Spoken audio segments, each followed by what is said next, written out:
అందరికీ నమస్కారం. రాష్ట్ర ప్రజలకి, శ్రేయోభిలాషులకి, ప్రతి ఒక్కళ్ళకి వీసారెడ్డి గారు ఓడిపోయిన ఎమ్మెల్యే, ప్రతిపక్షం లేని పార్టీ. నీతి లేని మనుషులు రాజకీయాల్లో ప్రజలకు పాలేరుగా పని చేయాలి కానీ నిత్యం అడ్డదారిలో అవినీతిలో మునిగిపోయిన వారి దగ్గర నేను పనిచేశాను పాలేరుగా అని గొప్పగా చెప్పుకుంటున్నారు ఈ వీసారెడ్డి గారు. విజ్ఞాత కలిగిన రాష్ట్రాన్ని శ్రేయస్సు కోరుకునేవారు నిశ్చితంగా గమనించాలి కానీ ఈ విధంగా మాట్లాడటం ఎలా సాధ్యమవుతుంది? ఏది ఏమైనా ఆయన అలా మాట్లాడటం చాలా మంచిది కాదు కదా.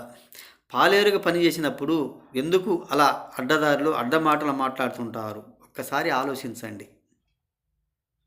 అలా మాట్లాడటం మంచిదేనా? ఎలా మాట్లాడుతున్నారు, ఏ విధంగా మాట్లాడుతున్నారు ఒకసారి ఆలోచించండి. వాళ్ళు మాట్లాడే తీరు కూడా దొంగలు ఊర్లు పంచుకున్నట్టుగా విజయసాయిరెడ్డి గారు అలా మాట్లాడటం ఎంతవరకు సహజము? ఈ సైకో జగన్మోహన్ రెడ్డి గారు అలా మాట్లాడటం ఎంతవరకు సహజము?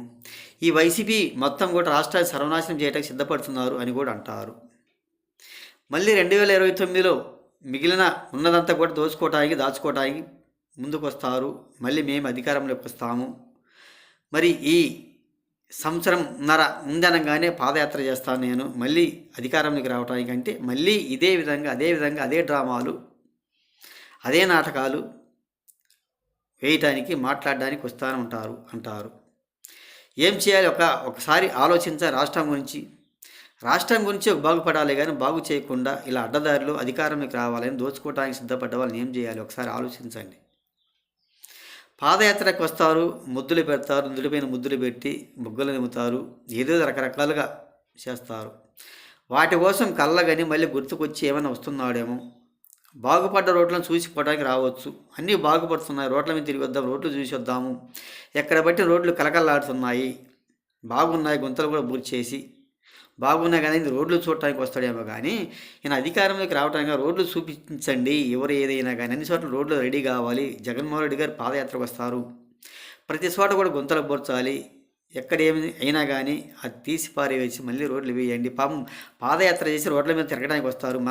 మన కూటమి ప్రభుత్వం చేసినంత బాగుండాలి అన్నట్టుగా చూసిపోవడానికి వస్తారు. ఆయన అధికారంలోకి రావడం కాదు.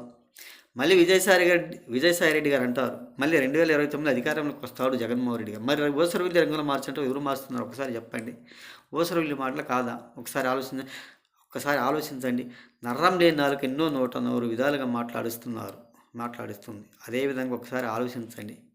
ఏది ఏమైనా అలా మాట్లాడటం, అలా చేయటం సహజమైనది కూడా కాదు. పాదయాత్రకు వస్తే గతసారి చేసినవి కూడా మళ్ళీ చేస్తాడు. అవన్నీ గుర్తు తెచ్చుకుంటున్నాడేమో. ఒకసారి ఆలోచించండి. ఏ ప్రభుత్వానికి ఎలా వేయాలి, ఏ విధంగా వేయాలి? ఇప్పుడు 5 సంవత్సరాలు గత ప్రభుత్వంలో చేసిన పనితనం ఏంటి, వాళ్ళు ఏం చేశారు, ఎలా చేశారు అన్నది ఆలోచించుకోవాల్సిందిగా రాష్ట్ర ప్రజలు కూడా కోర్చు.